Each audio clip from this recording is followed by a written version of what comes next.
On a une croissance à peu près de création au total, en 4 ans, on a créé plus de 3000 emplois.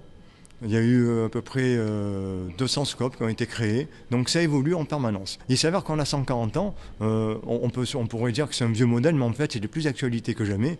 D'ailleurs à l'époque on disait que c'était utopique, les scopes, tout ça, on ne parlait pas de cycle parce que les cycles n'ont que 20 ans. Mais les scopes c'est quelque chose de quand même complètement utopique et maintenant en fait on est complètement dans la réalité et vraiment on amorce le nouveau paradigme économique. Ce qu'il faut retenir, c'est que dans la SCOP, c'est le salarié qui détient l'outil de travail. C'est lui qui est sociétaire, ou associé salarié, comme on dit aussi.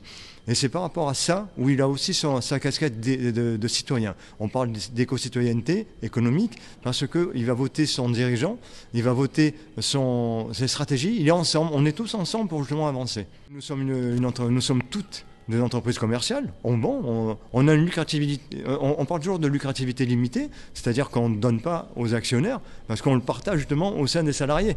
Mais sinon, on gagne, heureusement, on gagne de l'argent. Et c'est pour ça que l'union régionale d'ailleurs existe aussi, parce que c'est à travers ça qu'on arrive à avoir des adhésions et de pouvoir justement après accompagner, former, travailler sur justement la RSE, la transition écologique, parce qu'on arrive à gagner de l'argent. Il faut qu'on gagne de l'argent. Demain, il y a des entrepreneurs, ils ne savent pas à qui transmettre. Et pourtant, peut-être ils leur serrent les mains tous les jours.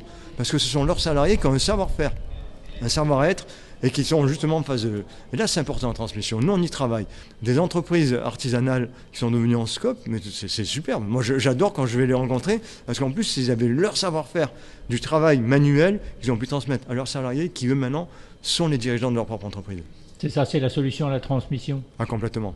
La transmission, c'est exactement ce qu'il faut faire. C'est là où on doit retrouver aussi bien la reprise aussi.